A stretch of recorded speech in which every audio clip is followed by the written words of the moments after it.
Caríssimos irmãos e irmãs, estamos celebrando hoje o 12º domingo do tempo comum. Hoje nós meditamos um outro trecho do Evangelho de São Mateus, no capítulo 10, versículos 26 a 33, onde nosso Senhor Jesus Cristo faz algumas recomendações aos seus discípulos diante dos perigos e ameaças que possam se apresentar ao longo do seu caminho, na sua caminhada, na sua missão. Nosso Senhor Jesus Cristo diz: não temais os homens, e por outro lado também diz assim: temei a Deus. São duas recomendações que aparecem no Evangelho de hoje. Assim nós somos estimulados a refletir sobre a diferença que existe entre os receios humanos e o temor de Deus.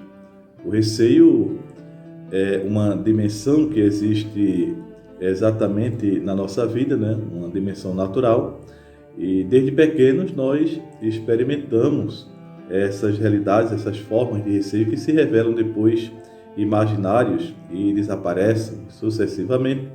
Outras também emergem, que têm assim fundamentos concretos na realidade, e outras devem ser enfrentadas e superadas, com o compromisso humano e também com a confiança em Deus. Face ao amplo e diversificado panorama dos receios humanos, a palavra de Deus que nós meditamos hoje é bastante clara. Quem teme a Deus não tem medo. O temor de Deus, que as Escrituras definem como o primeiro da verdadeira sabedoria, o princípio da verdadeira sabedoria, coincide com a fé nele, com o sagrado respeito pela sua autoridade sobre a vida do mundo, a nossa existência aqui neste mundo. Não ter receio de Deus, neste sentido, equivale a colocar-se no seu lugar, a sentir-se dono do bem e do mal, da vida e da morte. Ao contrário, quem teme a Deus sente em si a segurança que tem uma criança nos braços de sua mãe, como já nos diz o salmista no Salmo 130, versículo 2. Quem teme a Deus está tranquilo até no meio das tempestades, porque Deus, como Jesus, nos revelou que o Pai, ele é cheio de misericórdia para conosco, e por isso mesmo isso implica uma manifestação para conosco da sua bondade. Ora, meus prezados irmãos, quem ama a Deus não tem receio. O próprio São João, na sua primeira carta, versículo 18, vai também ensinar-nos isto, dizendo o seguinte: no amor não há temor, ao contrário, o perfeito amor lança fora o temor, pois o temor implica castigo, e aquele que teme não é perfeito no amor. Portanto, quem crê não se assusta diante de nada, porque sabe que está nas mãos de Deus, sabe que o mal e a irritação não têm a última palavra, mas o único Senhor do mundo e da vida é Cristo, o Verbo de Deus que se fez carne e assumiu a nossa humanidade, que nos amou até se sacrificar a si mesmo, morrendo na cruz para a nossa salvação. Quanto mais nós crescemos nesta intimidade com Deus, impregnada de amor, mais facilmente vencemos qualquer forma de receio que possa se apresentar na nossa vida. E no trecho bíblico de hoje, Jesus repete várias vezes a exortação a não ter receio. Tranquiliza-nos, como fez com os apóstolos, como fez com São Paulo, mostrando-lhe em visão uma noite, num momento particularmente difícil de sua pregação. Disse Jesus a Paulo: não tenhas medo, porque eu estou contigo. É uma espécie de refrão, portanto, que se apresenta nas palavras de Jesus no Evangelho de hoje, repetido aí algumas vezes. Antes de qualquer raciocínio, hoje deveríamos assimilar e, por assim dizer, acolher em nós, saboreando toda a doçura destas palavras do nosso Senhor: não tenhas medo. Todo o Evangelho e, antes de tudo, todo o Antigo Testamento está cheio dessas palavras, de convite à coragem. A Abraão, Deus diz para não ter medo na hora mesma que o chama para fora de sua terra, para um país desconhecido. Aos profetas diz: não temas, eu estou contigo. A Maria ainda: não temas. Encontraste graça. Aos apóstolos, enviando-os ao mundo, diz: não temas diante dos tribunais e diante dos governadores. E a todos os discípulos ele diz: não tenhas medo, pequenino rebanho.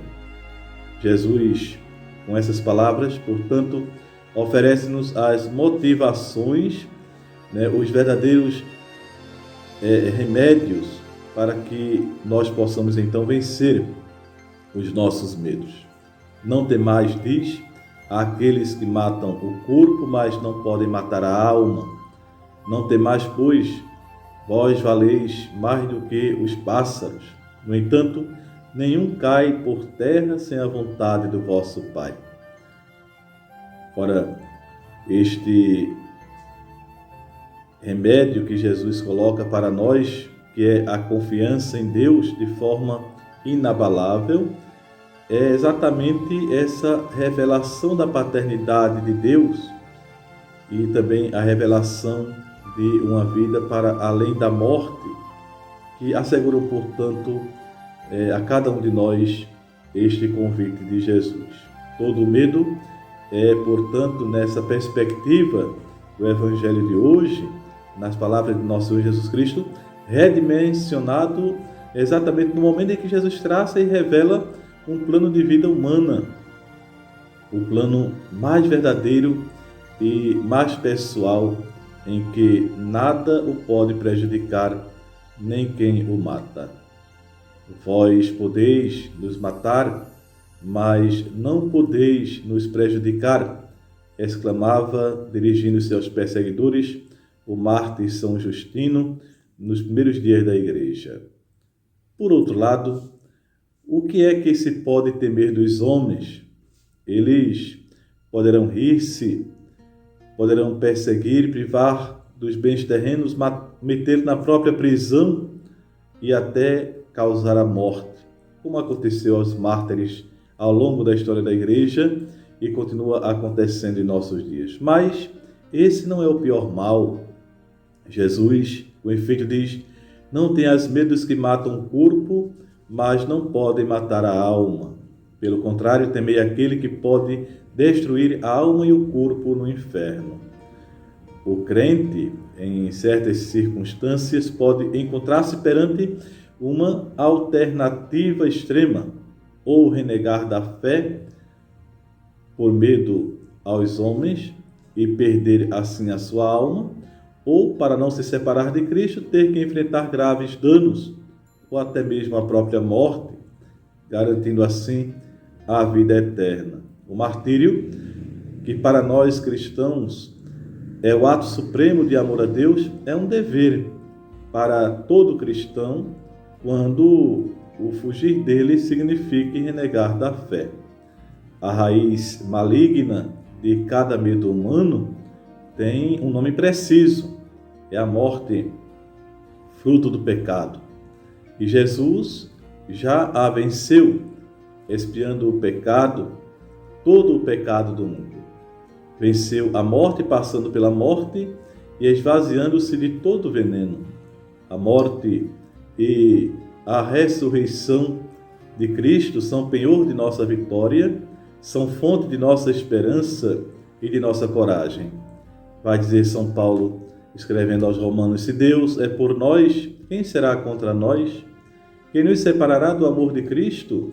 A tribulação, a angústia, a perseguição, a fome, a nudez, os perigos, a espada? Mas em todas essas coisas somos mais que vencedores pela virtude daquele que nos amou. Tribulações, angústia, perseguição e fome. Tudo isto é uma realidade que pode nos alcançar mas não nos derrotarão se nos mantivermos ligados a Cristo. Ora, é nessa perspectiva, portanto, do Evangelho de hoje que nós estamos a meditar, que precisamos então entrar nesta realidade. Na primeira leitura, o profeta Jeremias, diante das perseguições e incompreensões, ele diz: mas o Senhor está ao meu lado como um forte guerreiro. Por isso, os que me perseguem cairão vencidos. Como os profetas e os apóstolos, a igreja vive a sorte do seu mestre e Senhor. Como Jeremias, cada um de nós cristãos, frente às dificuldades e oposições, deve responder com uma atitude de fé, a disposição de assumir na própria vida o mistério pascal. Ora, cada um de nós, quando participamos da Eucaristia, entramos nesta dimensão, revivemos o mistério e o momento em que ele venceu o mundo. Aurimos com fé e humildade dessa Eucaristia a coragem para retomar nossa vida cotidiana, amanhã, reiniciando a semana, menos expostos ao medo. Somos os discípulos de alguém que venceu o mundo. Então, nesta lida que estamos a realizar, peçamos então a graça de Deus, pela intercessão de Nossa Senhora e de São José, para que possamos então vencer todos os medos, todos os temores em relação àquelas realidades que nos circundam e que possam nos amedrontar aqui neste mundo, pois com a presença de Nossa Senhora, que nos leva sempre a Jesus, nos manteremos firmes e fortes nesta lida rumo à nossa salvação, à nossa vida eterna. Abençoe Deus Todo-Poderoso, Pai e Filho e Espírito Santo. Amém.